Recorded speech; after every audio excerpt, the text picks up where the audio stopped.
안녕하십니까 대한사랑 회원 여러분. 오늘도 어김없이 황금독서클럽 책자를 소개하는 시간을 가지게 됐습니다. 오늘은 여러분들한테 이 조선 유기략 이 책을 소개를 해드리려고 하는데요. 제가 이 책을 만나게 된 그 경위는 어떻게 제가 만나게 됐냐면 대한사랑 개간지 대한사랑 3호를 제가 준비를 하면서 거기 황금독서클럽 추천 도서를 알아보는 그 코너가 있습니다. 그 파트에서 제가 여러 가지 책자들을 막 이렇게 조회를 하다가 이 조선 유기략이라는 책을 봤는데 여기에서 다름이 아니라 그 환족에 대한 이야기가 나오게 되더라고요. 그 다음에 배달 신시에 대한 얘기가 나오고, 그런데 이 책이 지어진 시기는 바로 우리 대일항쟁기, 즉 일제가 우리나라를 강점했을 그 당시더라고요. 그래서 상당히 어떻게 보면 참 흥미로운 그런 이 내용이었다고 생각이 들었고, 그래서 이 책을 선정하게 되었는데요. 사실 저는 이렇게 예상을 하고서 먼저 이 조선 유기략을 오늘 이 시간에 발표하려고 한 거는 아니었는데, 또 이렇게 공교롭게도 이번 달 이 10월 독립운동가에 바로 오늘의 이 책의 저자인 애류 권덕규 선생님이 또 이렇게 선정이 돼 계시더라고요. 그래서 제가 이 책을 준비를 하면서 나름 많은 부분에서 감동을 좀 받았습니다. 그러면 본격적으로 조선 유기략을 여러분들한테 소개를 하도록 하겠습니다. 조선 유기략 권덕규 선생님이 지으셨고요. 그다음에 우리 역사연구재단에서 책을 냈습니다. 우리 역사연구재단이라는 이곳에서는 우리 국학총서라고 그래가지고 지금 많은 잊혀진 여러 가지 우리나라 역사책들을 다시 이렇게 재발간하는 그런 일을 하고 있는데요. 그 중에서 한 책이 바로 이 애류 권덕규 선생님의 이 조선 유기략입니다. 그러면은 이 조선 유기략을 한번 이 책 제목을 한번 풀이를 한번 해보겠습니다. 조선. 그 조선은 말 그대로 당시에 그때 대일항쟁기 당시에는 조선 후기였으니까 조선이라고 하겠죠. 우리나라라는 뜻이겠죠. 그다음에 유기. 이 유기라는 말에서 우리가 볼 수 있는 게, 이 유기는 국사 시간을 졸지 않으셨던 분들은 분명히 알고 계실 텐데요. 바로 잊혀진, 우리가 현재까지 전해지지 않는 고구려의 역사책 중에 하나지 않습니까? 그러니까 이 유기라고 한 걸로, 그러니까 역사책이다라는 걸로 해서 권덕규 선생님이 이렇게 했다라고 본다면 권 선생님도 정통을 바로 이 고구려로부터 받는다. 그런 것들을 우리가 알 수가 있겠죠. 다음에 략이라고 하는 것은 말 그대로 요약문이라는 뜻이죠. 요약문. 그러니까 이게 원래 그 조선 유기가 뒤에 설명을 드릴 건데요. 여기 보면은 1924년에 상권이 간행이 됐고, 이때는 고려 시대까지 저술을 한 거고요. 그다음에 1926년에 조선 유기 중건을 이렇게 발행을 했습니다. 요거와 상권과 중건을 합쳐가지고 묶어가지고 요약문을 냈다 해서 조선 유기략 이렇게 이름을 이렇게 지었습니다. 자, 지은 권덕규 선생님에 대해서 말씀을 드리겠습니다. 1891년에 경기도 통진군, 즉 현 김포군에서 태어나셨죠. 김포분들 상당히 자랑스러워 하셔도 될 것 같습니다. 자, 다음에 1911년 한글 말모이, 이번에 요 몇 해 전에 말모이라고 하는 영화가 있었었죠. 바로 조선어 큰 사전, 그러니까 사전을 만드는 그거를 말모이라고 했는데, 거기에 바로 이 권덕규 선생님이 참여를 하셨습니다. 그리고 1920년 보면은 여기에 필명을 쓰시는데, 여기에 보면 환민이라고, 본인이 환의 민족이다 이 뜻으로 해가지고 환민한별이라고 하는 필명으로 논술 활동을 하게 됩니다. 그리고 1921년 우리가 알다시피 조선어 연구회 창립을 주도하셨으면서 거기서 이제 간사를 맡으셨고요. 다음에 1923년에 조선어문경이라고 뒤에 이제 설명을 드릴 건데요. 여튼 국어 교습서를 출간을 하시게 됩니다. 그리고 아까 말씀드린 것처럼 1924년, 1926년 조선 6기, 그다음에 1927년 동인지 한글 발행을 하게 됐고요. 다음에 1929년 바로 조선 6기락을 간행을 했습니다. 상중건 요약. 다음에 1933년 한글 맞춤법 통일안 정리위원. 국어 시간에 좀 졸지 않으신 분들은 이 얘기를 또 많이 들어보셨을 텐데요. 한글 맞춤법 통일안. 이제 흔히 우리가 이제 맞춤법에 맞는 한글을 쓰는 그 통일안을 바로 만드신 분이 이 권덕규 선생님이시죠. 자, 다음에 조선어 사전 편찬 전임 집필위원을 역임을 하셨고, 다음에 이제 사실 이제 이번 10월에 그 독립운동가로서 권덕규 선생님이 들어간 이유가 바로 이 조선어학회 사건, 이 조선어학회 사건에 이제 관련돼 가지고 요번 이제 10월 9일이 또 한글날이고 해서 그분들을 이제 장지연이라든지 이런 분들을 했는데요. 조선어 사건으로 이제 체포가 됩니다. 이 조선어학회 사건에 대해서는 뭐 여러 가지 설이 있습니다. 첫 번째는 뭐 어떤 그 이 고등학생 여고생의 어떤 그 일기장 속에 바로 이 국어, 그러니까 조선어에 관련된 내용이 있어가지고 그거를 추궁을 하다가 이 조선어학회에 말하자면은 이곳이 바로 반일 단체다 이렇게 해가지고 조선어 사건이 일어났다는 얘기도 있고, 다음에 이제 여기에 그 조선어 학회에 바로 이극로라는 분이 계시는데 이극로라는 분이 바로 그 윤세복이라고 하는 대종교의 이제 교주시죠. 그 윤세복이라는 분이 이제 그 당군 성가라고 해가지고 당군 창가라고 해가지고 그 뭐냐면은 노래를 부탁하는 그 일이 있었어요. 그래서 거기에서 이제 그거를 빌미로 해서 이제 일제가 이 조선어 사건을 일으켰다. 뭐 이런 이야기도 있습니다. 예. 그런데 그 당시에 이제 권덕규 선생님은 중풍이 이제 그 전에 이제 걸리셨었어요. 그래서 불구속으로 이제 입건이 되셨고 1949년에 이제 행방불명이 되셨습니다. 그러니까 그 풀려나고 난 다음에 바로 그 해방이 되고 난 다음에 그 한 3일 후에 이 조선어 학회 사건으로 체포된 분들이 다 이제 풀려나셨는데 이제 그 전에 풀려나셔가지고 1949년에 행방불명이 되셨는데요. 1950년대 사망설도 있고 이런 걸 보고 이런 것도 있고 사실 이제 이 당시에 그 6.25가 이제 터지면서 사실은 그 전후로 해가지고 많은 그 이 지식인들이 북쪽으로 넘어갔지 않습니까? 그런 것도 약간은 조금 유추를 한번 해볼 수 있을 것 같습니다. 자, 조선어 학회 사건.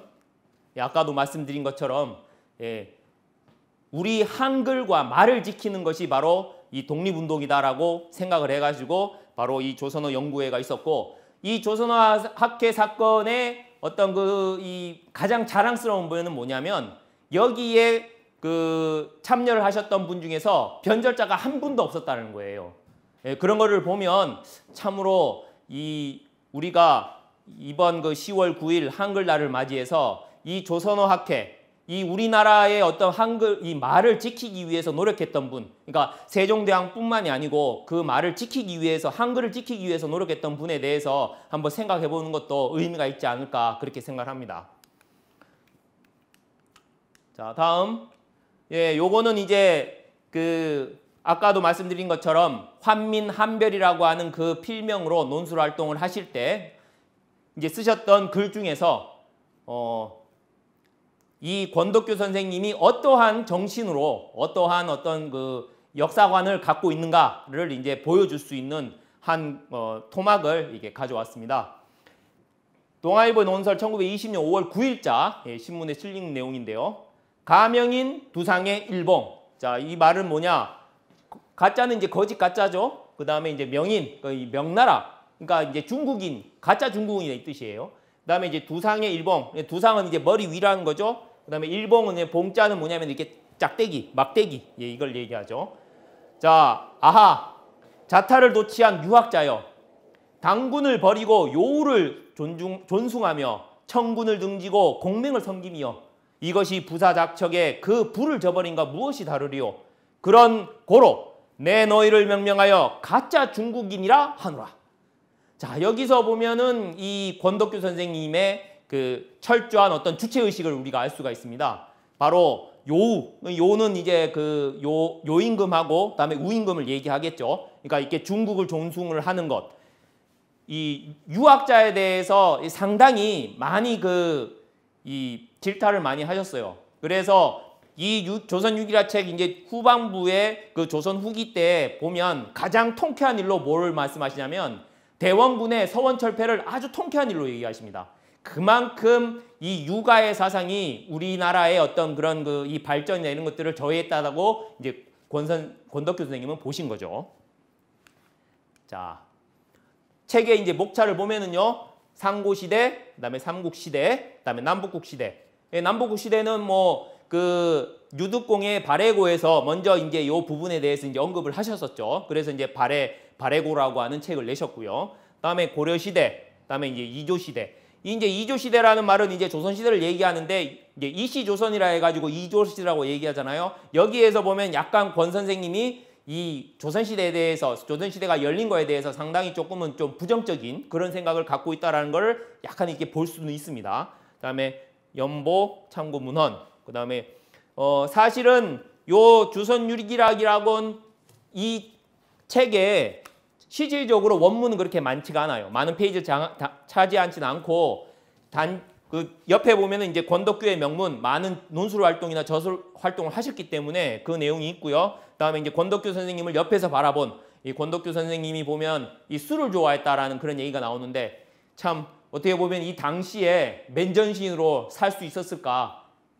이 정의로운 사람들은 그 어떤 그 일제의 어떤 그런 불의에 정말이지 술이 아니면은 버틸 수가 없었겠죠. 다음에 부록 세 번째는 조선 유기락 원문 해가지고 이제 그 한글로 이렇게 쭉 적혀 있는 한글 있죠. 이렇게 한글로 돼 있죠. 예, 이렇게 한글로 돼 있습니다. 그래서 한글로 된 그 역사책이었기 때문에 당시에 이 책이 나왔을 때 많은 어떤 대중들한테 호응을 얻었었죠.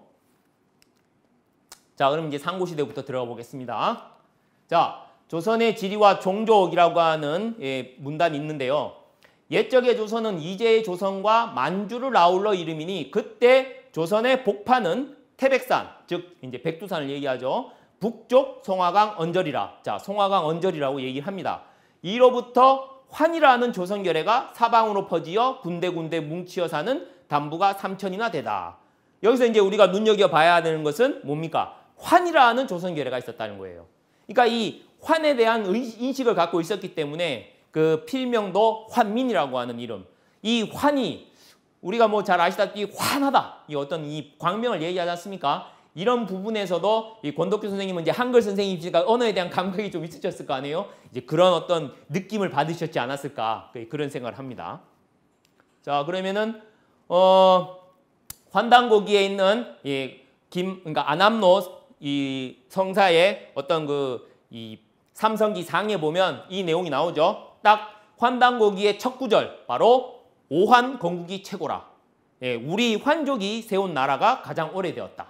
예, 이렇게 본다면은 이제 권덕규 선생님이 얘기한 이 환족이라고 하는 조선결해 바로 이 오환 건국하고 매치가 된다고 봐야 되겠죠.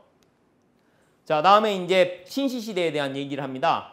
처음 조선 사람을 가르쳐 이끌기는 황웅이라 하는 거미시니 이는 자기가 한우님의 아들. 여기에 보면은 이 황국서자라고 되어 있는데요. 원문에 보면은 바로 이 황국서자라고 한자로는 이렇게 나와 있습니다.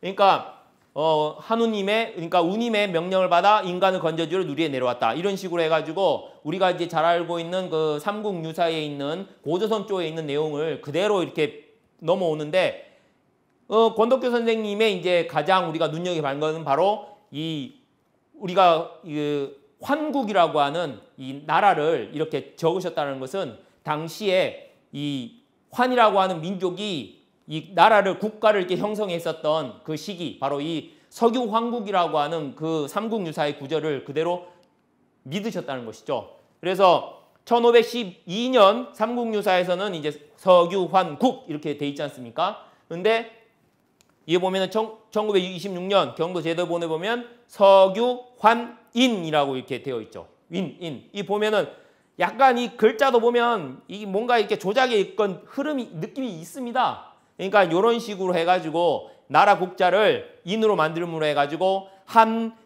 이 왕조 국가를 한 개인으로 만들어 버리는 아주 이 일제 식민 사학자들의 그 영민함, 그 영리함이 그대로 영악함이 보이는 그 대표적인 어떤 그 조작 사건이라고 볼 수가 있겠죠.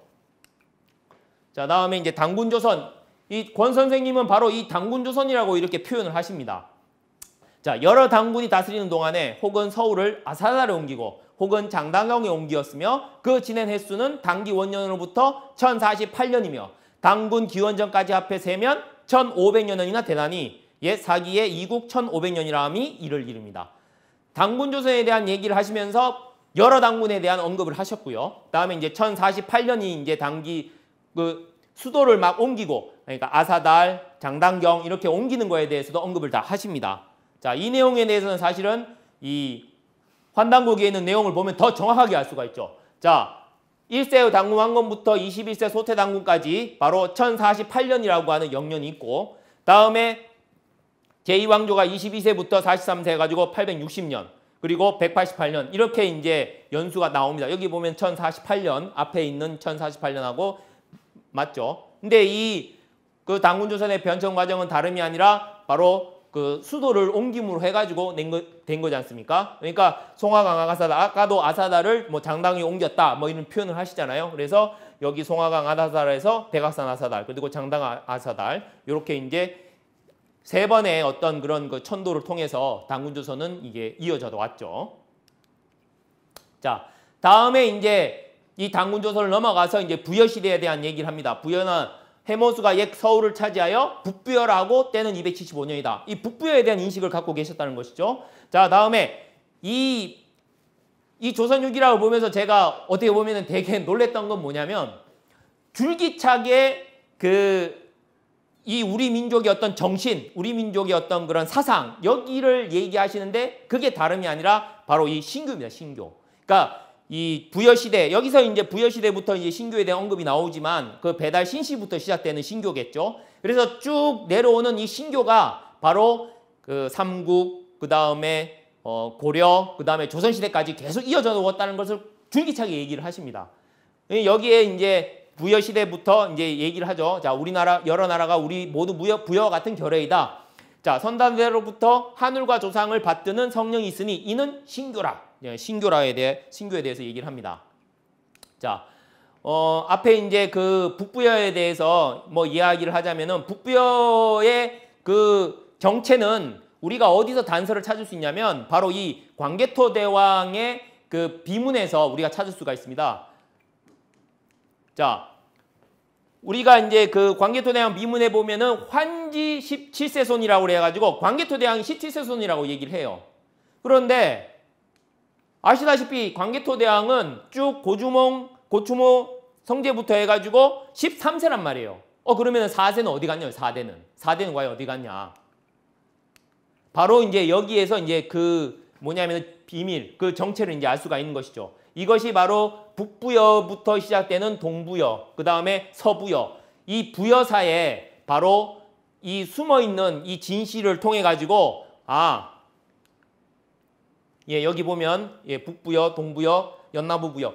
그 연개소문의 연자가 바로 이 연나부부여에서 왔다라고 이 단재 신채호 선생님은 그 조선상고사에서 밝혀놓고 계십니다.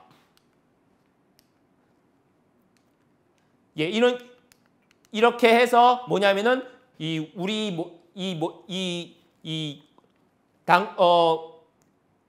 광개토 대왕이 이제 17세손이라는 걸 이제 우리가 알 수가 있는 거죠. 보면은 고중오몽으로부터 1대, 2대, 3대, 4대까지 이제 가는 것이죠. 자,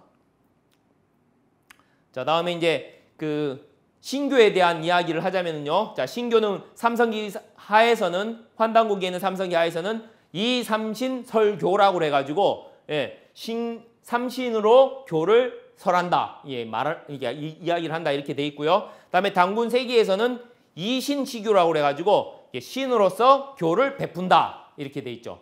여기서 이제 삼신과 다음에 그 신교 여기에 대한 우리가 이제 이야기를 할 수가 있는데요. 자, 이제 삼국시대로 넘어가겠습니다. 자, 삼국의 흥기, 자, 고구려, 백제, 이제 신라, 뭐 여러분들도 뭐 이제 국사 시간에 다 이제 배우셨던 거기 때문에 이제 크게 뭐 다른 건 없고 이제 요 부분이 조금은 이야기를 해야 될 부분이 있는 것이죠. 신라 당시 이제 신라의 이 대마도가 이제 신라 시대 때 이제 대마도에 대한 언급을 이제 권 선생님이 하시는데요. 사실은 대마도는 어떻게 보면은 이 일본보다는 우리나라하고 가까운 게 사실 대마도죠. 그래서 이제 이승만 대통령이 이제 자기가 이제 처음 이제 이렇게 대통령이 되고 난 다음에 이 대마도 반환 문제에 대한 언급을 하잖아요. 그러니까 이런 역사적인 어떤 그런 근거를 갖고서 얘기를 한다고 볼 수가 있는데요.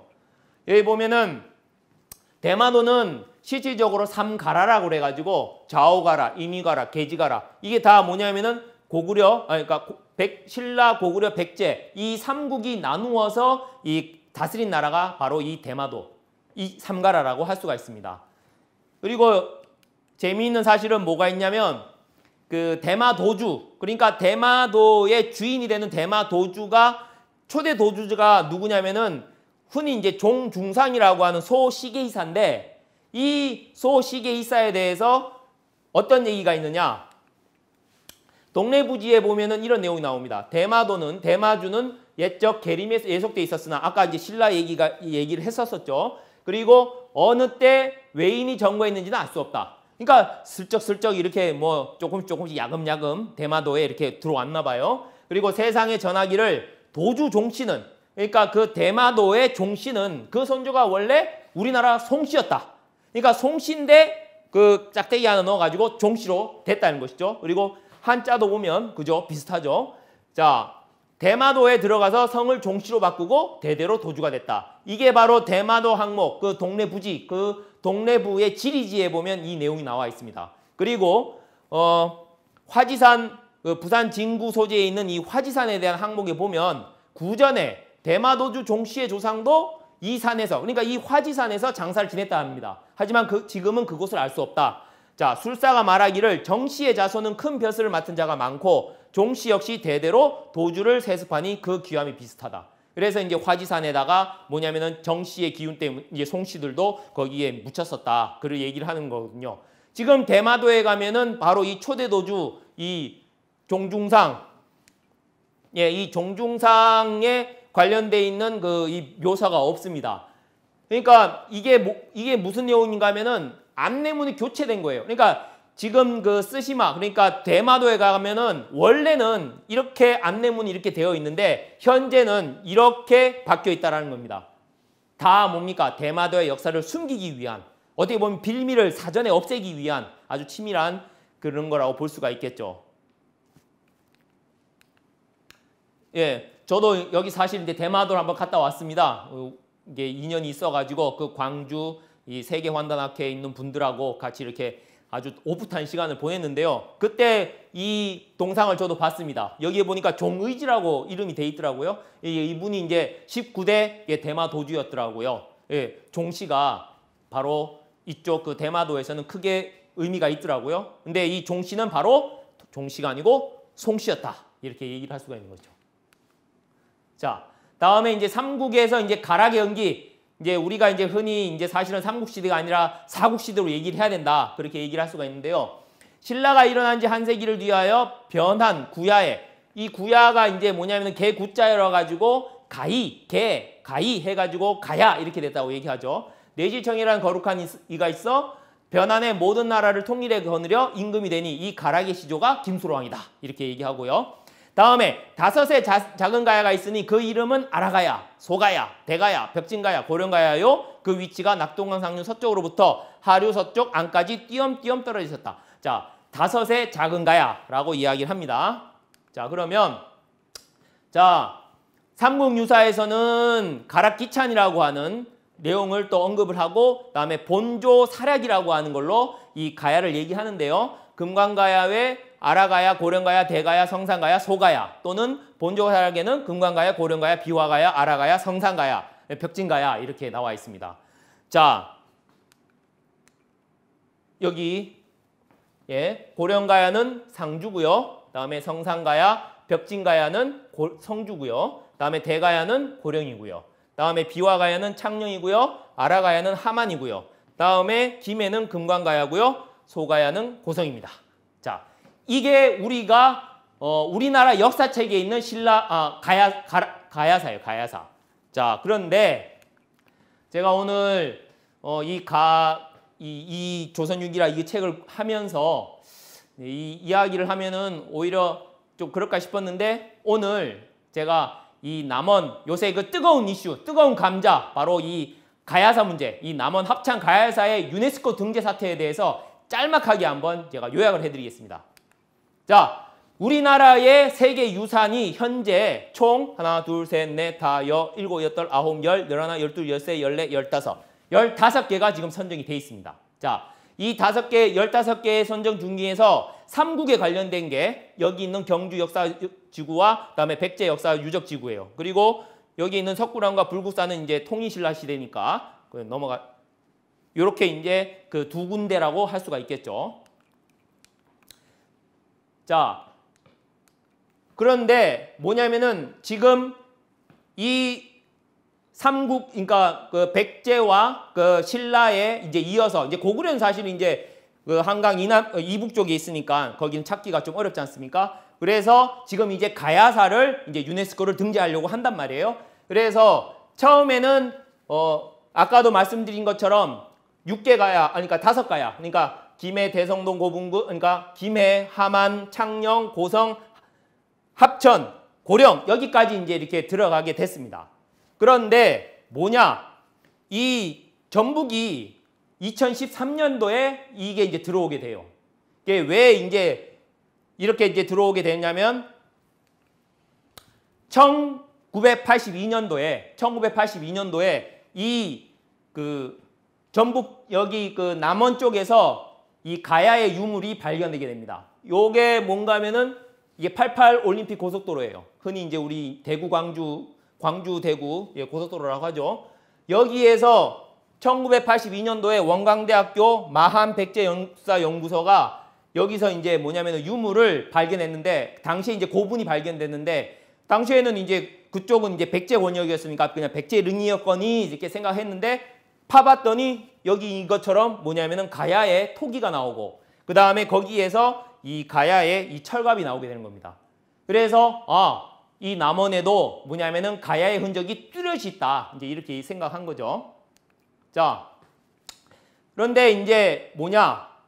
그러니까 유네스코라고 하는 그거를 이제 등재를 하려면 바로 뭡니까? 기존 대가의 변방이 아닌 전북만의 독자적 세력을 나타내는 가야 국명이 이제 필요하게 되는 것이죠.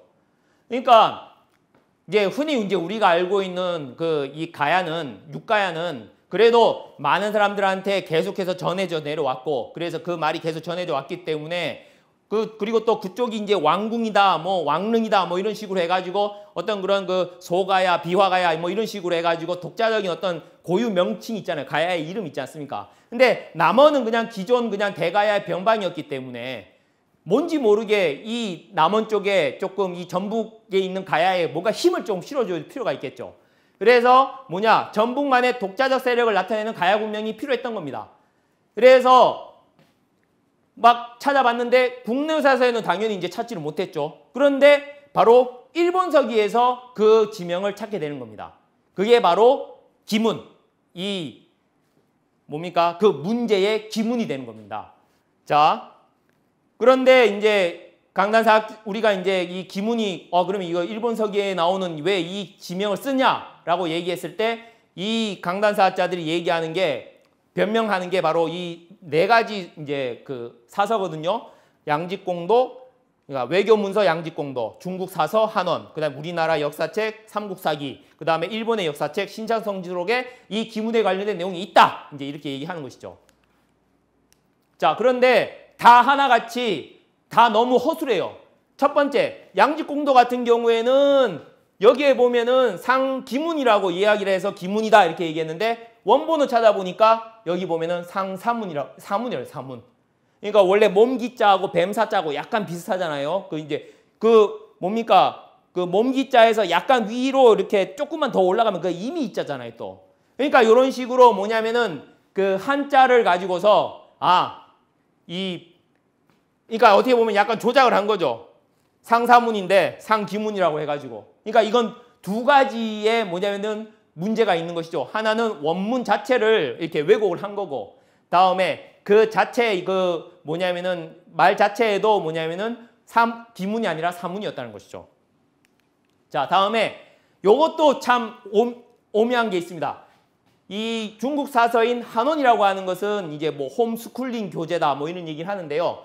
한원에 직접 나오는 것도 아니에요.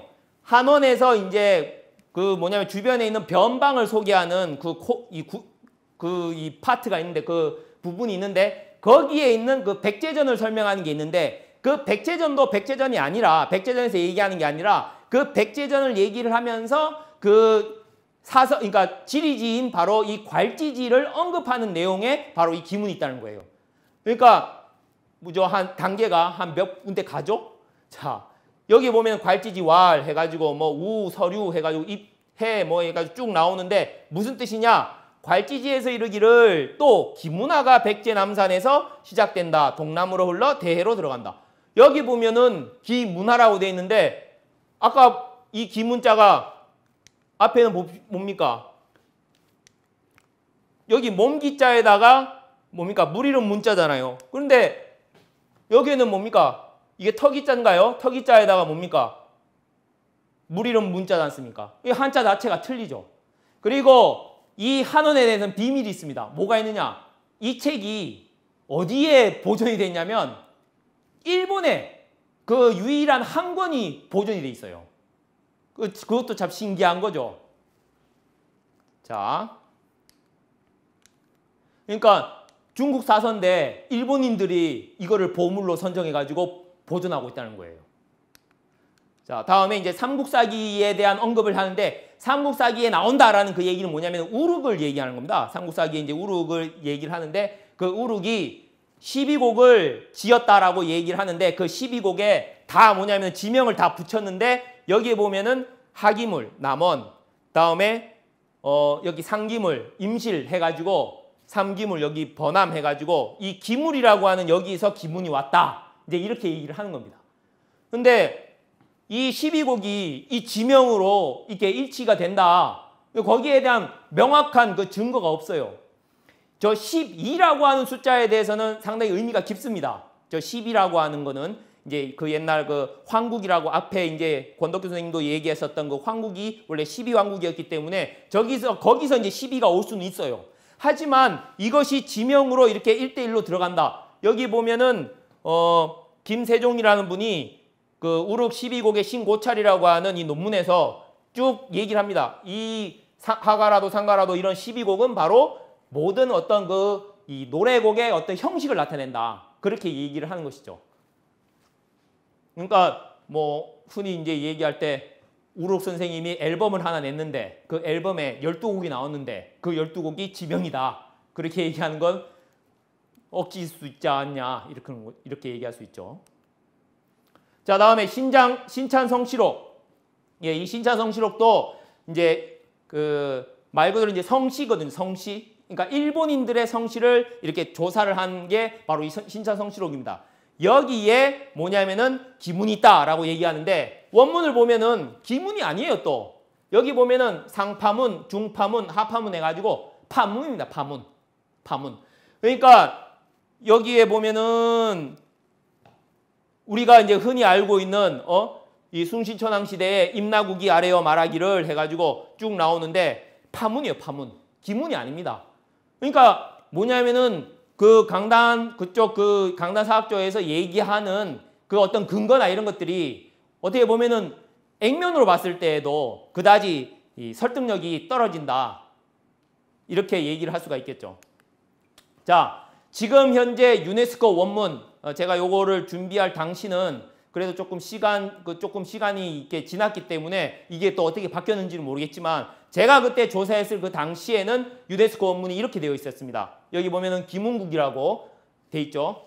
The Japanese History Nihonshoki 바로 일본서기 이렇게 표현이 되어 있습니다. 그러니까 유네스코 원문에 김흥국이 명확하게 명시되어 있죠. 자, 남원, 유곡리, 두랑리, 투물리. 예.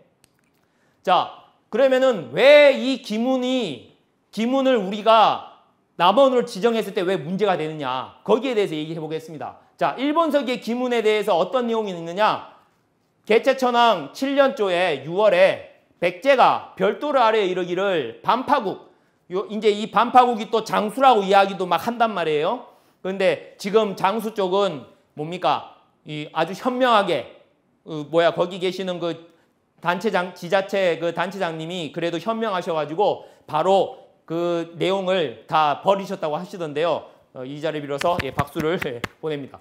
자, 반파국이 신의 나라를 약탈하여 기문의 땅을 빼앗았습니다. 외왕에게 엎드려 원하옵건대 천운으로 판단하시어 본래 복속하여 되돌려 주시옵소서. 그러니까 이게 무슨 뜻입니까? 백제가 말하자면 이 반파국이라는 나라가 자기네 땅을 빼앗겼는데 그 기문이라는 걸 빼앗았는데 그 기문의 땅을 빼앗는 거를 백제가 직접 그 반파국하고 어떻게 해가지고 하는 게 아니라 누구에게 요청한다는 거예요? 외왕에게 그거를 요청을 한다는 거거든요. 그러면은 결국에는 뭡니까? 기문 땅이 이 외왕, 즉 외의 지배권, 그 영향력이 있었다는 얘기잖아요. 그러니까 기문이 만약에 남원이 돼버리면 어떻게 됩니까? 결국 남원이 외의 영향권에 있었다. 이렇게 되는 거거든요. 아니, 남원 땅이 삼국사기나 삼국유사에도 전혀 적혀있지 않는 이런 얼토당토하는, 한마디로 말하면은 이것이 임나 일본부가 되지 않겠습니까? 여기 보면 513년 바로 그 임나 일본부에 해당되는 369에서 562에 해당되는 그 시기에 있었던 일이지 않습니까? 그러니까 이거를 인정해 버리면 뭐예요? 임나 일본부를 인정하게 되는 거죠. 자, 이런 이야기를 먼저 연구했던 사람은 바로 조선사 편수의 3인방 중에서 가장 아까 그 석유 황국과 같은 그런 아주 영락한 그런 이 왜곡을 했었던 작업을 했었던 이만희씨 류였습니다. 자, 이만희씨 류가 이 기문고에서 이야기를 하는 거 보면은요. 자, 고룡이라고 하는 것은 이제 원래 이제 남원의 옛 이름이 고룡이라고 이야기를 합니다. 그런데 이 고룡을 말하자면은 이 발음이 무슨 코밀 그래가지고 이 보니까 발음이 비슷하다 해가지고 뭐냐면은 고룡과 기문이 발음이 비슷하니까 바로 남원이다 이렇게 얘기를 하는 거거든요. 이거를 누가 먼저 얘기했느냐? 바로 이만희 씨루가 얘기를 했다는 것이죠. 그런데 기문은 실질적으로 제가 이제 그 일본에 계신 분한테, 일본에 계신 이제 지인한테 내가 기문을 한자로 일본어로 얘기해 주세요 하니까 뭐라고 하시냐면 코몬이라고 그럴 때 코몬이라고 얘기하시더라고요.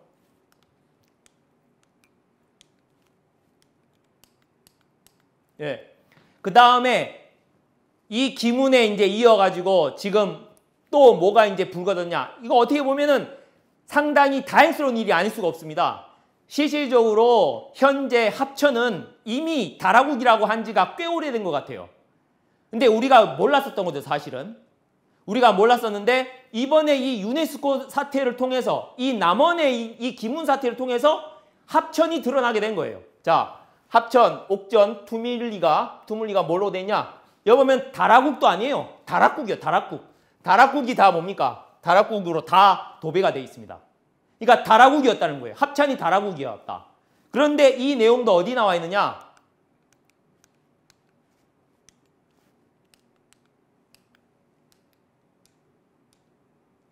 일본 서기에 보면 이 다라가 나오는데요. 이 다라는 더 심각한 거예요. 자, 신공왕 후 49년 봄 3월에 목라근자와 사사네개가 정병을 이끌고 400계로와 함께 가도록 명하였다. 함께 탁순에 모여 신라를 격파하고 비자발, 남가라, 녹국, 알라, 다라, 탁순, 가라 7개국을 평정하였다. 그러니까 합천이 다라가 돼버리면 뭐가 되는 겁니까? 이게 인정이 되는 거죠. 7국을 평정하기. 신공왕 후가 49년에 와가지고 우리나라를 평정했다는 거예요. 그 가야 지역을 편정했다는 거예요. 7국을 편정했다는 거예요. 신공왕후는 말 그대로 그 가상의 인물이라고도 하고, 그죠? 뭐 섭정을 했다고 하고요. 그런데 여기 보면은 섭정을 49년 동안 할 수가 있습니까? 자기 태자가 거의 한 성년이 다 됐는데 이 말이 안 되는 그런 걸로 지금 사실 공격을 많이 받는 거고 실질적으로 한일학계에서는 이 신공항국에 대해서 분명히 가상인물이라고 얘기했단 말이에요. 하지만 왜 여기에 다라가 합천이 들어가냐고요. 자, 또 있습니다. 훈명천하 23년 바로 그 562년이네요. 끝날 때 정월 신라가 임나 관가를 공격시켜 멸망시켰다. 어떤 책에서는 임나가 멸망하였다고 한다. 통틀어 말하면 임나라는 건 어디를 말하냐? 가라국, 알라국, 사이기국, 다라국, 졸마국, 고차국, 자타국, 삼반하국, 걸송국, 임예국 등 모두 10나라. 이게 흔히 이제 우리가 임나 이제 10국이라고 하는데 만약에 그러면 합천이 만약에 다라면은 이 다라국이 뭡니까? 합천이 되는 거 아니에요? 그러면 뭐 어떻게 되는 겁니까? 임나가 합천에 들어오는 거 아닙니까? 우리나라에 들어오는 거잖아요. 아니 그런데 이거를 합천에 있는 공무원한테 얘기해가지고 이거 달아 이거 해야 된다 하는데 자기는 막 목에 칼이 들어와도 이거를 막 고수하겠다 막 얘기하거든요. 합천을 달아라고. 아니 무슨 이게 말이 되냐고요 이게. 합천이 다라가 되면 임나가 우리나라에 들어오는 거라니까요.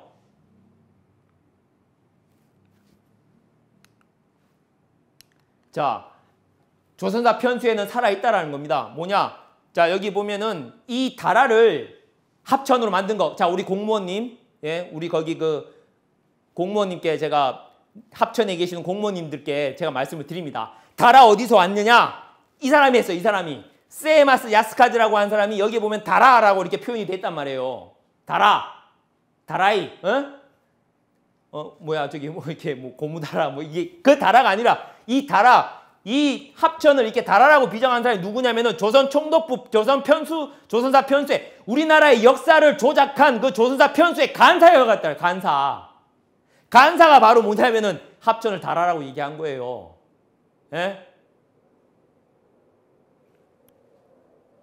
임나의 흥망사라고 세마스 야스카즈. 그러니까 뭡니까? 지금 그 흉계에서 벗어나야 됩니다. 이제 눈을 뜨셔야 돼요. 뭐 사실은 뭐 모든 박물관에 있는 그 다라라고 다 해놨기 때문에 다 이렇게 막 서류도 다 바꾸고 다 해야 되지만 그런 수고로움이 있더라도 고쳐야 됩니다. 우리가 36년간 일제에게 지배를 안 당했습니까? 그 치욕을 당한 그 역사를 왜 다시 그걸 반복을 하려고 하냐고요. 이런 저의 울분하고 여기 계신 분들하고 맞아떨어진다고 봅니다. 여기 보면은 정말이지 이분들한테 정말 박수를 보내줘야 돼요. 정말 이 남원 시민들이 정말이지 남원 시민들이 어떻게 보면 다 일궈냈다고 볼 수가 있습니다. 뭐 저도 이분들한테 정말 배우는 바가 커요. 정말 아무 얻는 것도 없고 그런 것도 없는데도 불구하고 이렇게 자기 일같이 나서가지고 그 밤늦게 그리고 그 개천절 그 추석 때 연휴 때에도 나오셔가지고 막 서명 받고 이러셨어요. 이분들의 노력을 생각을 할 때 과연 이 부분이 바로 고쳐져야 되지 않겠냐라는 것이죠. 자, 남원은요 어떤 곳인가 하면 바로 이 삼신사상이 담겨져 있는 것이고요. 다음에 남원은 바로 이 동학, 바로 이 김계난 장군님의 근거지였고 그 은저감, 바로 이 최 선생님께서 책을 쓰셨던 그 은저감이 있는 곳이 또 이 교롱산성입니다. 여기 보면은 김계남 장군이라고 나와 있죠. 동학. 그 다음에 이 매년 이 귀무덤, 우리 흔히 이제 그 애들 이렇게 막 어룰 때, 야, 너 잠자는 사이에 너 코베 간다? 뭐 얘기하잖아요. 그게 어디서 나왔냐면은 정유재란 때 그 일본인들이, 외장들이 그 자기의 전공을 하기 위해서 이 코와 귀를 배워갔다고 얘기하잖아요. 근데 실질적으로 귀가 아니었고 코였다는 거예요. 더 비참했었던 거죠. 매년 뭐냐면은 이분들이 그 남원의 그 자기네들의 조상들의 한을 갖고서 매년 이렇게 참배를 했었다는 거예요. 이분들이 정말 우리나라를 지키는 분이 아닌가 이런 생각을 합니다. 자, 이거는 그 뭡니까? 임진록에 있는 그 임진록 징비록, 그래요. 징비록에 있는 그 내용 중에 하나를 이 영화 저번에 했었었죠. 드라마 했었었죠. 자, 그러니까 뭐냐? 기문하고 다라가 유네스코에 등재되는 건 뭐냐면 한 나라가 바로 우리나라죠. 다른 나라에 바로 일본 나라에 유린당한 그 울분의 역사가 뭡니까? 세계 평화를 지향하는 유네스코 관계자분들한테 제가 얘기를 할게요. 유네스코는 세계 평화를 위해서, 세계의 평화를 위해서, 세계인들을 위해서 나온 게 유네스코예요. 그런데 뭡니까? 이 일제의 침략 역사가 바로 유네스코에 등재가 된다. 뭡니까? 유네스코의 명분을, 그 취지를 떨어뜨리는 그런 일이 아니겠습니까? 이거 만약 되면은요, 여기에 관계자들, 그 유엔에 관련된 이 유네스코의 유네스코의 이 관계자들한테 뭡니까? 좋은 소리 못 듣습니다. 평생 지고 가야 할 짐이 될 수도 있어요. 그리고 우리나라 입장에서는 뭡니까? 이 치욕의 역사, 이게 뭡니까? 다시 뭡니까? 부활하는 거죠. 우리가 왜 독도를 왜 찾으려고 합니까? 1905년 바로 일제가 우리나라의 외교권과 사법권이나 이런 것들을 막 박탈하는 그 시기에 바로 뭡니까? 독도도 뺏어갔잖아요. 그러니까 독도가 만약에 그 사람 일본한테 가면 뭐 어떻게 된 거예요? 우리나라의 역사 시계는 다시 뭡니까? 1905년으로 돌아가는 거예요.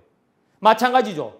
만약에 다라와 기문이 이 유네스코에 등재가 되면은 우리나라의 시계가 다시 뭡니까?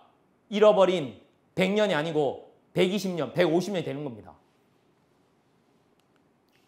자, 그 다음에 삼국의 발전에 대해서 이제 이야기를 하는데요. 뭐 쭉 얘기를 하시면은 뭐 제가 이 중에서 조금 눈여겨봐야 되는 것들은 이렇게 봤습니다. 백제는 봉은열을 일본에 보냈다. 당시에 이제 200년인데 봉은열이라는 것은 옷 만드는 그 여자를 말합니다. 이 사실 우리가 잘 알다시피 이 일본 이쪽 외에 있는 사람들은 사실은 그 반반한 그 옷이나 이런 것들도 없었다는 거예요. 그래서 이제 백제가 바로 봉은여, 옷 만드는 여자를 보냈다. 그런 얘기가 나오죠. 자, 다음에 이제 고구려와 백제의 이제 전성기인데요. 이것도 뭐 마찬가지예요. 당시에 이제 근초고왕과 이제 광개토대왕을 우리가 이제 사실은 국사 시간에 많이 배우셨는데요. 여기 보면은 그 당시에 신공화후가 있었던 그 시기가 321년에서 389년입니다. 이 당시에 보면은 바로 이 백제는 근초고왕이었고 고구려는 고구고왕이었는데 당시에 백제의 뭡니까? 우리나라의 그 형세를 말하죠. 이 백제는 사실 대륙백제라고 해가지고 이 상뚱반도와 요소의 경략을 통해 가지고 영토를 많이 넓혔다 이런 얘기를 하지 않습니까? 이 시기에 신공화후가 있었는데 지금 이 그림에 나오고 있는 이분들 중에 한 분이 바로 근초고왕이 된다는 거예요. 그죠? 믿기지가 않는 내용인 거죠. 자, 신라의 형성을 보면은요, 소지 마립간 이때도 이제 479와 500년, 그다음에 지증왕 500년에서 514년인데, 자, 법흥왕이 514년, 540년. 아까 이제 그 임나 일본부에 해당되는 562년까지 이 신라는 이렇게 마립간, 그러니까 소지 마립간, 지증왕, 법흥왕까지 이렇게 이어집니다. 자, 우리가 이제 흔히 알다시피 이제 아까도 독도 말씀을 드렸지만 이사부, 지증왕 때는 바로 이사부가 있어가지고 뭡니까? 그 영토를 넓혔던 그런 시기였죠. 그러니까 지증왕이 있었던 그 시기가 500에서 514년이니까 그 임나 일본부가 있었던 369에서 562년에 그 해당되는 시기인 거죠. 자, 그때 이제 이사부가 있었는데 여기 보면은 우상국을 이렇게 귀복시켰다. 그 내용 나오죠. 자, 다음에 여기 보면은 우상국이 바로 울릉과 우산이다라고 얘기하는 내용입니다. 여기 보면 울릉하고 우산이라고 나와 있죠. 그래서 이제 우상국에 대해서는 뭐 어떤 데는 울릉도라고도 하고 어떤 데는 뭐 독도라고도 얘기하고 이렇게 얘기하는데 여기 보면은 울릉과 우산이라고 하는 거 보니까 우산이 바로 독도를 얘기하는 거라고 할 수가 있겠죠. 그러니까 여지지에서는 뭐냐? 바로 우상국의 땅이다. 그러면 앞에 있는 이 우상국이라고 하는 것이 바로 울릉도와 독도를 얘기하는 것이다. 얘기할 수가 있겠죠. 자, 삼국 상기의 문화. 자, 아까도 말씀드렸다시피 권 선생님이, 우리 권덕규 선생님, 에르 선생님이 바로 이 신교에 대한 언급을 이렇게 하십니다. 자, 종교는 신교를 받들어 소도에 모여 하늘의 제함은 삼국이 다 같으며, 삼국이 다 같았다는 거예요. 이렇게 신교를 받들고 소도에 모여가지고 하늘의 제를 지냈다는 것이. 자, 다음에 5개와 8관들의 의식. 다음에 여기 보면은 뭐 고구려는 아까도 말했다시피 여기 6위, 그죠? 아까 이 조선 6위락의 6위, 이 고구려는 국초부터 6위라고 하고 역사책을 얘기하고요. 여기 보면은 이 백제 같은 경우에는 서기, 그 다음에 신찬들이라고 하는 역사책이 있다고 했었죠. 아까 앞에 뭡니까? 일본 서기 해가지고 일본 서기 얘기가 있죠. 그 다음에 뭡니까? 신찬성시록, 신찬. 이 백제 문화가 그대로 일본에 전해졌다는 단서를 조금 보여주는 내용이라고 할 수 있겠죠. 자, 일본 서기. 그다음에 신찬성시록. 여기에 보면은 이 기자 아까 앞에 있었던 기록 기자가 아니라 여기 연대기 기자이기 때문에 좀 틀리긴 틀리지만 일단은 그런 어떤 약간의 연관성을 우리가 볼 수 있다고 할 수가 있을 것 같습니다. 자, 삼국의 그러면 신교를 어떻게 지금 볼 수가 있느냐? 삼국의 신교 사상을 환단고기 북고서트 광주편에 보면 이 내용이 나옵니다. 삼국사기 백제봉기에 배일대 온조왕이 왕은 큰 단을 설치하고 친히 천지에 제사를 지냈다 해가지고 뭡니까? 이 신교에 대한 모습을 얘기하는 것이죠. 자, 다음에 소도에 대한 얘기를 신라는 이렇게 얘기를 합니다. 신라에 6촌이 있는데 그 이름이 보면 다 뭐냐? 소떼를 얘기하는 것이다. 예, 환단고기 북고서트 경주편에 보면 또 이 내용이 나옵니다. 그래서 자산 진지촌도 소떼, 그다음에 금산 가리촌도 성지 소떼 이렇게 얘기를 합니다. 꼭 환단고기 북고서트를 보시면 이 내용들 다 아실 수가 있습니다. 무릎을 치실 거예요. 자, 다음에 이제 고구려 여수 전쟁인데요. 뭐냐면은 이건 이제 고구려와 수나라 이제 이 어떤 고구려의 어떤 그런 강성함, 고구려의 어떤 그런 그 이 마청 같은 그런 분위기가 나는 게 바로 이 시기부터 이제 나오죠. 자, 을지문덕 장군이 나옵니다. 그래서 살수대첩을 얘기하거든요. 자, 여기에서는 우리가 이 부분을 조금 봐야 될 필요가 있죠. 현재 살수는 이 청천강으로 얘기를 하지 않습니까? 이 에류 선생님도 이쪽 청천강이라고 하는 부분을 언급을 해요. 하지만 요새 이 살수에 대해서 다른 언급이 나오죠. 뭐냐?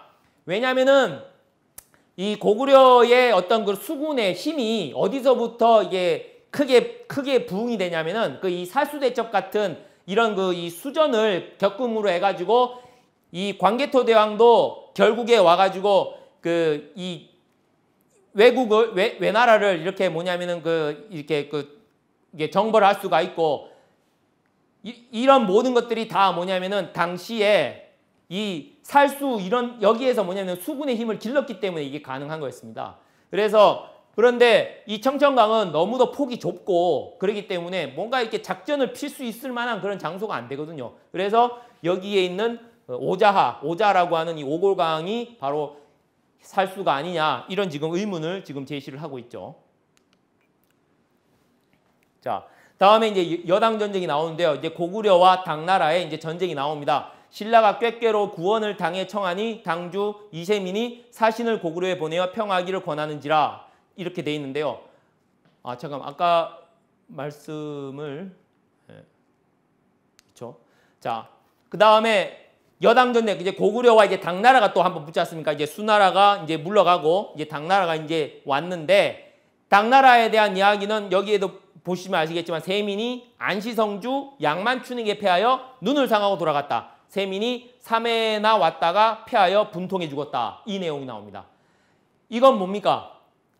결국에는 이제 세민이 그 고구려와의 전쟁에서 병을 얻어가지고 이제 죽었다라는 얘기거든요. 이 내용이 이 모근이색의 정관음, 그다음에 태백이사 고구려 국본기에도 바로 그 내용이 나옵니다. 양만춘 장군이 쓴 화살에 왼쪽 눈을 받고 그 여독으로 사망을 했다. 그러니까 이 당태종 이세민이 그때 이때 그 뭐냐면은 이 부상을 받고 난 다음에 뭡니까? 이 우리나라에 관련되어 있는 모든 역사적 사실들을 다 뭐예요? 다 비틀어 놓단 말이에요. 그래서 현재 이 당태종은 이제 이렇게 됐지만 뭡니까? 그 나당 연합군을 통해 가지고 삼국을 통일할 그 당시에 바로 이 당태종으로부터 시작되는 이 역사 조작, 그러니까 그 고구려에게 치욕을 당했던 그거를 역사만이라도 어떻게 고조작을 해가지고 그걸 하겠다라는 원래 이제 그 왕이 보면은 그 역사서나 이런 것들을 중국은 많이 이렇게 조작을 한단 말이에요. 사기도 그래서 이제 조작이 된 거고 그런 거와 마찬가지로 뭐냐면은 그때 이제 그 사대주의 그런 당태종의 어떤 그 울분에 어떤 그런 그 열등의식에 사로잡힌 이 찌들린 이 바뀌어진 그런 왜곡된 그 역사적 사실이 바로 그 김춘추에 의해서 바로 이 나당 연합군을 통해 가지고 삼국을 통일한 거에 대해서 말하자면은 그 끈끈한 어떤 그런 그 이 관계를 위해 가지고 그 당나라에 말하자면 막 당나라 사람들을 위해 가지고 비위를 맞추고 막 그래 한단 말이에요. 그때 뭐냐면 고스란히 이 당나라 이 중국의 어떤 그런 잘못되는 춘추 필법과 다음에 이런 그 이 왕들의 자기네들의 열등 의식에 사로잡힌 이 조작된 역사가 고스란히 이렇게 들어왔다고 하죠. 바로 이것을 이 조선상고사의 단재 신채호 선생님이 이제 지적을 하신 거죠. 이때부터 바로 이 사대주의의 병균이 싹트기 시작했다 이런 표현을 쓰죠. 자, 다음에 고구려 백제의 멸망이라고 이제 얘기를 하는데요. 아까도 말씀드렸다시피 이 나당 연합군이 이제 오게 되는데요.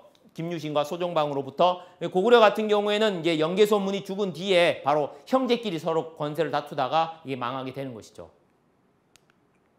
자, 당시에 보면은 그죠? 백제가 멸망할 그 당시 그죠? 나당 연합군에 의해서 이제 그렇게 되는데 여기 보면은 이 백강 싸움이라고 하는데 백강 싸움에 대해서 이렇게 막 역사서나 이런 데에서 막 자꾸 이렇게 강조하는 이유가 이때 바로 일본군들이 참여를 해가지고 백제를 돕거든요. 그러니까 660년에 환산벌에서 이제 그 계백도 전사하고 다 전사되면서 다 이제 됐다가 이제 그 백제를 다시 일으키려고 부흥운동을 벌이는데 그때 이제 일본군이 와가지고 도와주지만 이때 663년에 뭐냐면은 그것마저도 이제 허락이 안 되는 그렇게 되는 것이죠. 그래서 그 한을 갖고서 이 백강 전투에서의 그런 그 이 일본군에게 그러니까 그 나당 연합군에 패퇴한 그 백제인들이 그 한을 갖고서 다시 뭡니까? 일본에 오게 되는 것이죠.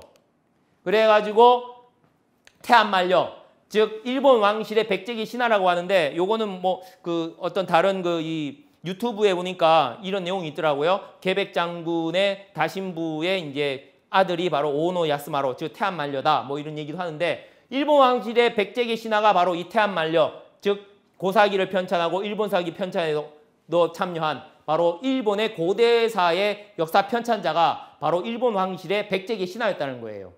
그러니까 그 이 중국인들의 어떤 그런 열등의식에 사로잡히는 그 역사가 그 나당 연합군을 통해 가지고 삼국이 통일되면서 그대로 고스란히 우리나라에 들어오는 것과 마찬가지로 이때 이제 뭐냐면은 백제인들도 뭡니까? 그 나당 유국에다가 지배를 당하고 난 다음에 뭡니까? 언젠가는 이 일본으로 왔지만 이 일본에서 다시 뭡니까? 고토를 회복한다. 그러니까 다시 자기네들 어떤 그런 그 이 땅을 회복한다. 한반도로 넘어온다. 이런 어떤 열망에 의해 가지고 됐던 것이 바로 이 고사기와 일본서기. 그런 백제가 이제 고향 노래를 불렀던 게 바로 그 일본서기와 고사기와 일본서기가 아니었냐. 이렇게 얘기를 할 수가 있겠습니다.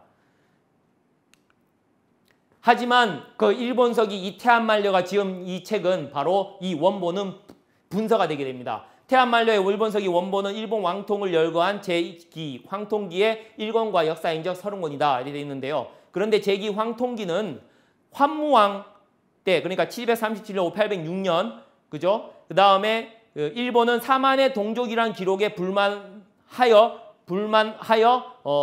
불만을 가져서 불살라 버렸다. 이렇게 이제 예루 선생님이 얘기한 건데 이건 무슨 말인가 하면 사만의 동족이라는 것은 백제만 뿐만이 아니고 그 당시에 이제 고조선 시기부터 해가지고 당군 시기부터 해가지고 우리나라에 들어왔었다는 게 어디서 이거를 볼 수가 있느냐면은 그 최태영 박사님의 한국 고대사를 생각한다 해서 조선상고사 입문에서 무슨 언급을 하시냐면 우가야 왕조라고 상가야 왕조, 윗가야 왕조라고 하는 그 문서를 언급을 하십니다. 이 바로 일본서기와 고사기 전에 나온 뭐냐면 일본의 역사책인데 그 문서라고 하는데 그 중에서도 이제 후지에서 나오는 미나마타 문서가 가장 유명한데 그 미나마타 그 문서 거기에서 뭐가 나오는가 하면은 바로 우가야 왕조 즉 이 당군 그다음에 그러니까 당군으로부터 시작되는 자기네들의 어떤 계보가 나오게 되는 거거든요. 그러니까 이런 것들로 봤을 때 이제 고조선으로부터 이제 시작되는 일본의 역사를 그 흔적을 지우기 위해서 바로 뭐냐 백제 세력 중심의 일본국을 만들려는 그런 환무천왕의 어떤 욕심에 의해 가지고 그 일본서기 원본은 불타게 되고 그래서 일본서기가 1467년 그렇게 분서가 됐고 또 더욱이 일본서기의 원본은 1467년 5월에 응인 대란 때 불타가 없어졌다고 하고 그 다음에 그 일부를 주워 모아 다시 꾸몄다라고 합니다. 그러니까 일본 서기는 애초부터 먼저 지을 때부터 뭐 그런 약간의 어떤 그 이 의심이 부분이 있는 것과 더불어서 원본 자체도 이미 뭐냐면은 불타 없었기 때문에 그 일본 서기의 어떤 그런 신빙성 이런 것들에 대해서 원래 일본인들도 그다지 그렇게 많이 의미를 주지 않았지만 그 앞에 있었던 그 조선사 편수의 그 3인방 중에 그 이마니시류 그 이마니시류에 의해 가지고 일본 서기가 다시 뭐냐면은 이게 부활을 하게 되는 것이죠. 그러니까 이제 그러니까 그 한국 고대 생각한다 최태원 박사님은 이런 표현을 쓰십니다. 위조의 공적.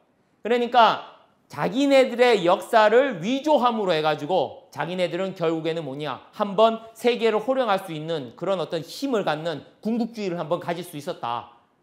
그러니까 이런 역사 조작을 통해 가지고 일본인들의 어떤 그런 자존심, 그다음에 그런 어떤 그 이 사기를 끌어올려 가지고 그렇게 해서 사실은 대동아 공영권이라고 하는 그런 무시무시한 제안도 하게 되는 것입니다. 자, 일본서기 신뢰도는 뭐 여기도 말씀드릴 수 있지만 공의기간이 13번이나 했어요. 공의기간이라는 건 뭐냐면 왕과 왕 사이에 비어있는 기간입니다. 이 나라가 만약에 정말 올바른 어떤 왕조국가라면 이런 게 있을 수가 없잖아요. 우리나라 역사책이나 다른 어떤 외국에 있는 역사책도 보면은 그 왕과 왕 사이에 비어있는 시기가 없지 않습니까? 왜냐하면 그때가 돼버리면은 왕이 없으면은 뭡니까? 쿠데타가 일어날 수도 있고 역모가 일어날 수도 있으니까 그건 있을 수가 없잖아요. 하지만 일본서기 같은 경우에는 시기를 서로 막 1000년을 끌어올려 있기 때문에 그 1000년이라는 시간을 막 왕을 막 그 130에서 140세까지 살았다고 하고 거기에도 이제 더 이상 안 되니까 이렇게 공의기간을 남겨두게 되는 겁니다. 자, 다음 이제 남북국 시대인데요. 자, 발해, 신라, 그죠? 정말 화려했던 시기입니다. 이때 남북국 시대에서도 발해하고 일본하고는 엄청 긴밀한 교역 관계를 갖고 있었습니다. 자, 남북국 시대, 그 신라와 발해, 역사상의 성대인 시기라고 하죠. 자, 다음에 발해 대진국. 발해는 해동성국으로 선왕 때 이제 나왔고, 자, 또 이제 언급을 하십니다. 75쪽, 이 조선6기라 75쪽에 보면 신교를 받들어 촌락위에까지 단을 쌓아 제사하여 명절에는 남녀가 모여 춤추고 노래를 했다. 예, 이 대진국 바로 발해도 신교를 받들었다라고 하는 걸 예류 선생님이 밝혀놓으신 거죠. 자, 대진건국의 두 주역이 대중상, 대조영인데요. 자, 대조영은 바로 대진이라고 해가지고 당군조선의 진국을 계승한 거를 나라 이름에 그대로 이제 썼습니다. 그래서 대진국 이렇게 하는 것이죠. 자, 그런데 지금 중국에서는 어떤 일이 벌어지고 있느냐? 바로 이 발해사를 중국의 변방사로 해가지고 대조영을 바로 발해군왕으로, 그러니까 이 중국에 있는 이 황제가 바로 대조영을 발해군왕으로 임명하는 거를 그대로 뭡니까? 장백산이라고 하는 드라마에 그대로 이렇게 드러냅니다. 근데 앞에도 말씀드렸다시피 뭡니까? 발해는 이 대진국은 바로 당군조선을 계승한다는 것을 분명히 밝히고 있다는 것이죠. 자, 다음에 신라는 쭉 신라시기 이제 이 통일신라를 말하는 것이죠. 근데 신라도 이제 문약에 흘렀다 이렇게 표현을 하는데요. 백제가 원래는 그게 이제 백제라고 하는 나라 이름이 원래 이제 이 백인의 어떤 무용을 갖추고 있다라고 하는 백제가 정말 용감한 그런 민족이었어, 그 나라였었어요. 그런데 왜 백제가 이제 서서히 이렇게 약해지게 됐냐면 바로 유가에 의해 가지고 명분에 사로잡히게 됨으로 해가지고 그렇게 쇠약해졌다라고 하는 그 단재 선생님의 지적이 있었습니다. 마찬가지로 이 신라도 뭡니까? 점점 뭡니까? 이게 문약해지게 되는 것이죠. 그러니까 학문이 늘어나면 사람이 이렇게 약해지는 거. 그래서 우리나라는 상무정신이라고 해서 무를 원래 이제 중요시하고 그래가지고 이제 최수훈 대신사 같은 경우에도 아버지께서 책임만 있는 거에 대해서 많이 이렇게 걱정을 하셨는데 그래서 이제 뭐냐면은 수훈 선생님도 보면은 그렇게 건무나 이런 그러니까 문무를 겸비하는 거를 그렇게 이제 강조를 하게 되는 것이죠. 뭐 저도 문무를 겸비를 해야 되는데 뭐 이렇게 태권도라도 배우고, 예. 자, 아니 문을 좀 이렇게 좀 해야 되나? 자, 남북국의 멸망이라고 하는데요. 북국의 발해는 태평이 오래되어 가지고 멸망이 되었다. 그러니까 그 이제 발해의 어떤 멸망설에 대해서는 백두산 그 분화설에 대한 이야기도 많이 나오지 않습니까? 그런데 에류 선생님은 태평이 오래되어 가지고 쇠약해졌다 이런 표현을 씁니다. 이런 것들을 보면 무사태평, 그러니까 아주 태평한 시대만 오래 가는 것도 그렇게 이제 좋지 않다라는 걸 볼 수가 있죠. 그러니까 모든 것들 일장일단이 있죠. 그렇게 막 치열한 어떤 그런 그 과정 속에서 이렇게 더 이렇게 왕조가 더 늘어날 수도 있고, 그렇죠. 그러니까 항상 모든 것들은 균형을 이루는 거, 긴장을 늦추지 않는 거, 이것이 정말 중요하다고 할 수가 있겠습니다. 자, 다음에 이제 고려의 탄생인데요. 이제 고려는 뭐 잘 아시다시피 궁예의 밑에 있었던 바로 태조 왕건이 이제 세운 나라죠. 다음에 결국에는 이제 여기 보면은 이제 성종에 들어서면서 모든 제도가 이제 잡혔다 이렇게 얘기하는데요. 이 최승로의 그 28조 상소문에 의해 가지고 고려도 이렇게 그 자리를 잡았다 이제 이런 표현을 씁니다. 뭐 여기에 대해서 좀 더 알아보는 게 더 필요하긴 하지만 일단 넘어가겠습니다. 자, 다음에 또 여기에 이제 신교에 대한 언급을 합니다. 고려의 문화, 신교. 팔관으로 천령 곧 신을 사함이 국전이 되니라. 영해 사람이 더욱 신교를 믿었고 군주는 매년 음력 10월에 천에 제하는데 소찬을 갖추어서 팔관제를 하며 또 음력 2월 망일에 전국이 연등하여 하늘의 제사를 지냈다. 그리고 국방의 긍족도 신사가 대단했다. 그러니까 팔관제와 연등에는 바로 이 신교의 그 문화가, 그러니까 신교의 정신이 신교가 문화로 이렇게 드러난 거라고 볼 수가 있는 겁니다. 여기 보면 하늘의 제사를 연등해가지고 하늘의 제사를 지냈다고 하잖아요. 자, 이게 바로 이 팔관제의 모습을 그린 거거든요. 그리고 이건 뭡니까? 연등회거든요. 자, 이런 것들을 보면은 뭡니까? 이 고려 때도 신교의 풍속이 계속해서 이어져 갔다는 것을 에류 선생님이 지적을 하고 있는 것이죠. 이게 말 그대로면은 어떻게 되는 거예요? 뭐 그게 되는 거죠. 어떻게 보면은 이게 이제 그러니까 불교의 어떤 그런 이 어떤 고유 어떤 행사 같이 이게 여겨지는데 이제 그렇지 않다라는 걸 에류 선생님이 얘기를 하는 거다 할 수가 있겠죠. 자, 그 이후에 이제 뭐 내란과 왜구, 그다음에 이제 경판, 팔만 대장경에 대한 얘기. 아까 합천 말씀드렸는데 합천은 바로 뭡니까? 팔만 대장경이 보존돼 있는, 말 그대로 우리나라의 어떤 그런 그 항일의 어떤 그런 의지를 보여주는 그런 고장 아닙니까? 지금 그 합천의 그 명예를 더럽히는 그 일을 하고 있는데 제발 그러지 마시기를 바랍니다. 자, 다음 삼별초의 난, 삼별초에 대한 얘기가 하죠. 그다음에 안유의 흥악, 그다음에 공민왕의 회복이라고 해가지고 공민왕이 이제 막 우리나라를 이렇게 고려를 다시 부흥시키려고 하는 애쓰는 것들을 얘기를 하죠. 그다음에 북정, 북쪽으로 이제 정벌을 하는 최영 장군이 뭡니까? 그 이성계나 이런 요보동을 정벌을 해라 가라고 하고, 다음에 그 단재 신채호 선생님이 그 묘청의 난, 그 바로 이 서경천도와 다음에 북벌론에 대한 이야기를 하는 거와 마찬가지로 고려 이 지명 자체에서도 보면은 그 고구려의 어떤 그런 이 다물 정신이 들어 있지 않습니까? 그런 거와 마찬가지로 항상 뭐냐면 북방을 생각을 했었다라고 볼 수가 있겠죠. 고토 회복에 대한 정신 의지를 갖고 있었다고 볼 수가 있겠죠. 자, 하지만 이제 그 꿈이 좌절이 됩니다. 이제 그게 이제 그 묘청의 난 때 김부식이 이제 집권을 하게 됨으로 해가지고 이제 유가로 빠지게 됐다, 그렇게 얘기하죠. 이런 부분에서 보면은 에류 선생님하고 단재 선생님하고의 어떤 통하는 맥이 있습니다. 자, 조선의 창업을 보면 이런 표현을 쓰세요. 에류 선생님이 고려의 쇠미함을 틈타서 최영과 정몽주들의 왕실파를 차례로 죽이고, 말하자면은 뭐 우리가 흔히 얘기하는 구테타인 거죠. 그러니까 군사 구테타로 바로 뭡니까? 이 조선이라는 나라가 세워졌다. 이제 그런 약간의 어떤 부정적인 그런 뉘앙스를 우리가 느낄 수가 있습니다. 하지만 여기서 이제 좀 우리가 또 한번 살펴봐야 되는 게 위화도 회군, 위화도에 대한 얘기를 해야 되는데, 우리가 이제 위화도를 이제 도가 섬도자라고 그래가지고 위치를 지금 이쪽 압록강 이쪽으로 지금 규정을 하고 있는데, 이것도 일제 신민사학자들에 의해 가지고 이게 정해진 거거든요. 요새 뭐냐면은 위화도에 대해서 추정을 하는 게 압록강 넘어가지고 포석화에 있는 이 강줄기에 바로 위화도가 있었다, 이제 이렇게 이야기를 하죠.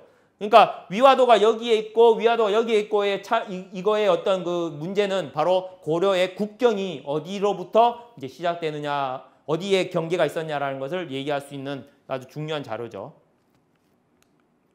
자, 다음에 이제 뭐냐면은 그래도 이 조선은 이 세종이라고 하는 성군이 나옴으로 해가지고 그나마 체면을 차렸다. 500년 왕조의 체면을 차렸지 않나 이런 생각을 합니다. 자, 세종조의 특별한 일은 유신의 배불로 불교의 오교, 양종을 합하여 성교, 양종을 삼음과 다음에 구유의 문자를 다스려 정음 및 정음 곧 국문을 만든 것이니 이 구유의 문자라는 게 뭐냐면 옛날 구자예요. 옛날 구자. 그러니까 옛날에부터 내려왔었던 문자를 다스려서 정음을 만들어냈다. 이 얘기를 하는 거거든요. 자, 에류 선생님의 또 다른 책이 하나 있는 게 뭐냐면 이 조선어문경입니다. 이 조선어문경이라고 하는 것은 말 그대로 이제 그 국어 교과서와 같은 그런 건데요. 여기 보면 이 내용이 나와요. 훈민정음 창제 이전 고대로부터 우리나라에 전해지는 문자가 있었다.는 근거들을 당시 한글학자들 중 최초로 제시하였다. 이 1923년 광문사에서 출간이 된 조선어문경이라고 하는 책인데 바로 훈민정음 창제 이전에 고대로부터 우리나라에 전해지는 문자가 있었다라고 하는 걸 한글학자들 중에서는 최초로 이야기를 했다는 것이죠. 자, 바로 뭡니까? 우리 잘 아시는 이 가림토 문자. 이 에류 선생님은 바로 이 가림토 문자에 대한 어떤 존재를 어느 정도는 알고 계셨지 않나 이런 생각을 하게 됩니다. 여기 보면 을보르기에 명하여 단군 세기에 보면 이 가림토 문자 여기 보시면 쭉 알겠지만 이번 그 10월 9일 한글날을 맞이해서 이 가림토에 대한 우리가 한번 생각을 한번 해보는 시간이 됐으면 좋겠습니다. 여기 보면 기역, 미음, 리은, 그죠? 여기 리을 비슷한 게 있죠? 지읒도 있고요. 치읒도 있고요. 예.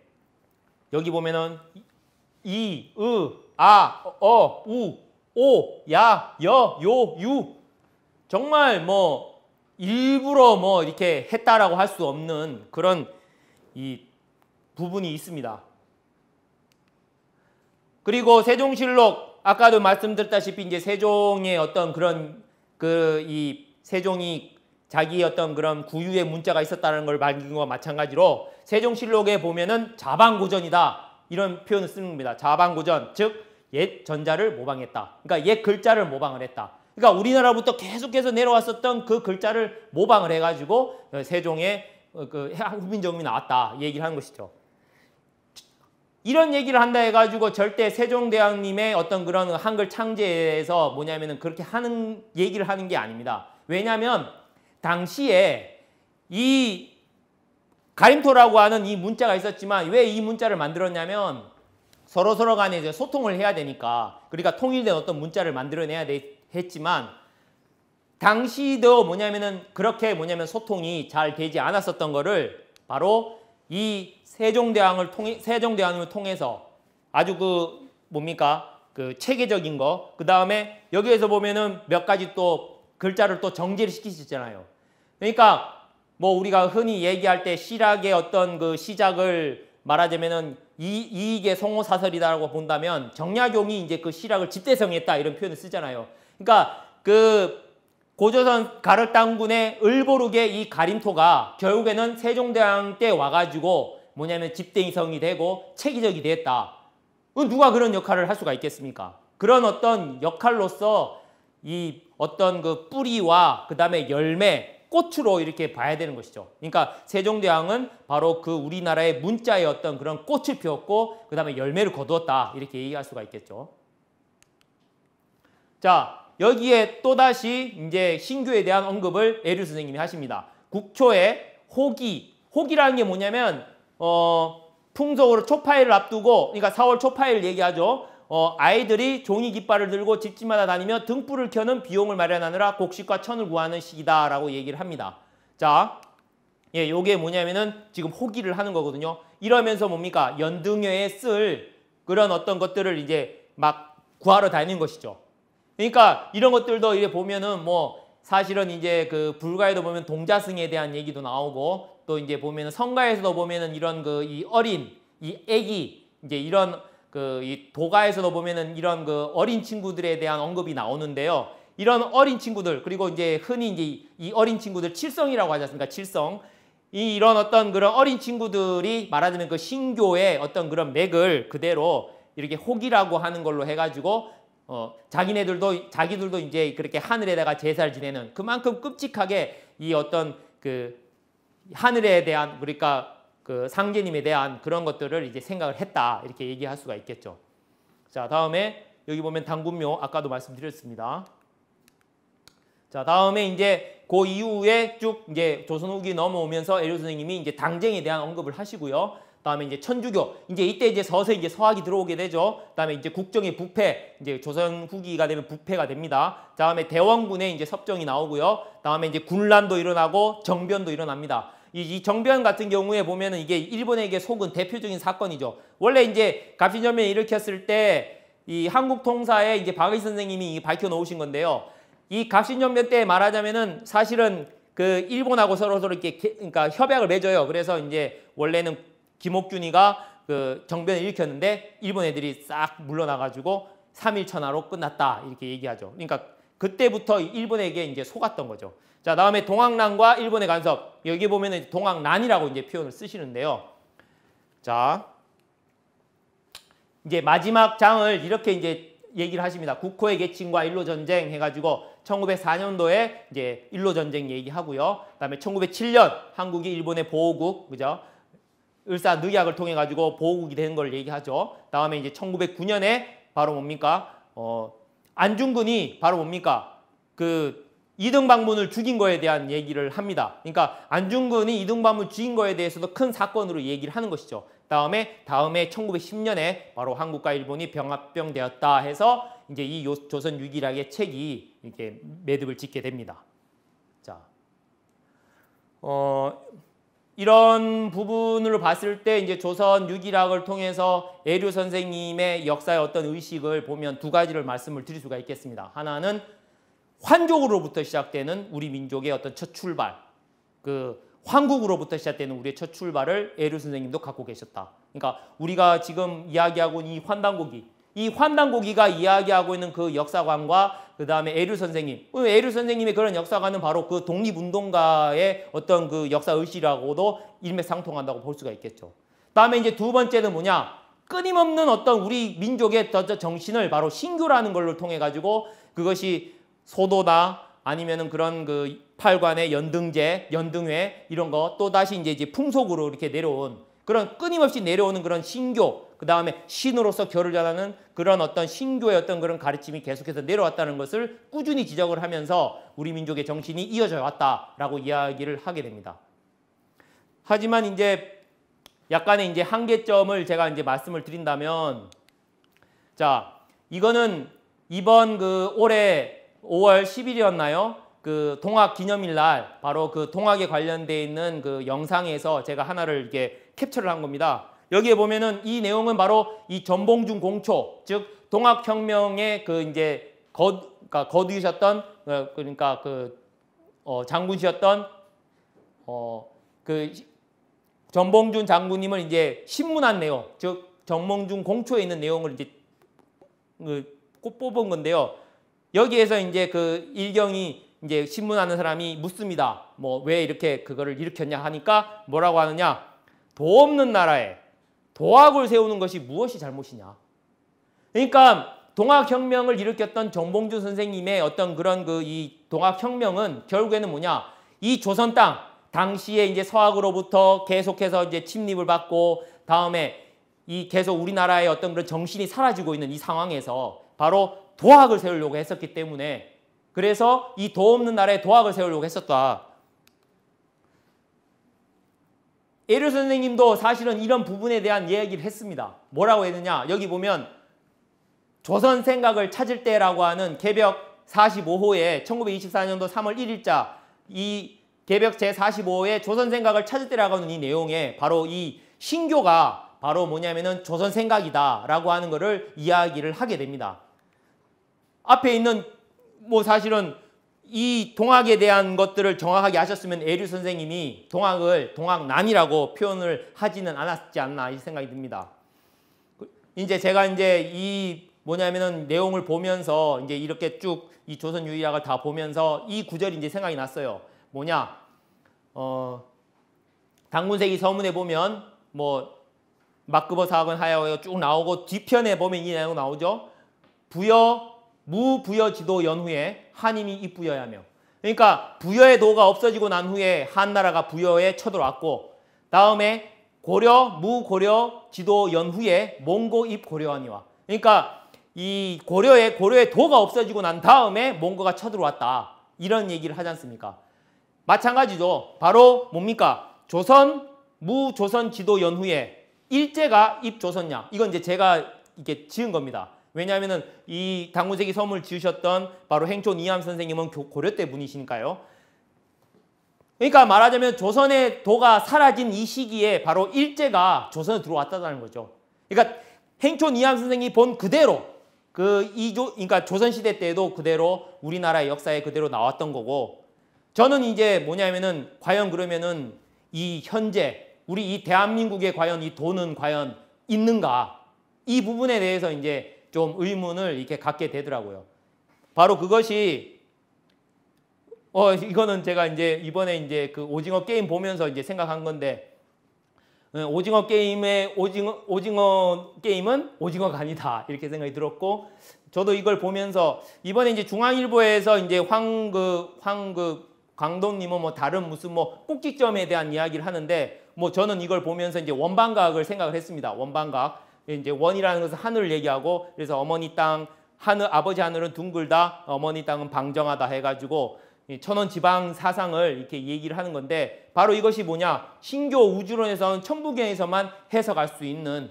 그러니까 결국에 와가지고 은연중에 지금 우리는 우리 민족의 원래의 정신, 우리의 원래의 문화가 조금씩 드러나고, 그러니까 환족으로부터 시작된 우리의 역사라고 한다면 전 세계인들의 왜 그러면 우리나라의 어떤 그런 문화에 대해서 매력을 느끼고 왜 우리나라를 왜 따라하느냐? 다른 게 아니죠. 바로 우리 민족이 바로 그 원형 문화의 뿌리고 시작이기 때문에 자기네들이 봤을 때는 뭡니까? 고향을 찾는 듯한, 그죠? 우리가 이렇게 추석 때나 명절 때 가면은 이렇게 고향을 가면은 마음이 그렇게 애틋하고 푸근하고 이게 정겹잖아요. 마찬가지로 원래 그 자기네들의 아버지 조상님들이 다 했었던 그 문화였기 때문에 그것이 신기로운 것이 아니라 새로운 것이 아니라 자기네들의 어떤 향수, 그 다음에 잃어버렸던 자기의 원래 모습을 찾는 그 희열 때문에 현재 우리의 어떤 그런 한류가 지금 진행되고 있지 않나, 뭐 그런 생각도 하게 됩니다. 여하튼 오늘 이렇게 여러분들한테 정리를 했는데요. 조선 유기락이라고 하는 이 책을 통해서 우리 그 독립운동가들의 어떤 그런 역사의식 이런 것들을 이렇게 많이 이렇게 알고 그다음에 이해하고 그런 시간이 되었으면 좋겠습니다. 오늘 시간은 이것으로 마치도록 하겠습니다. 감사합니다.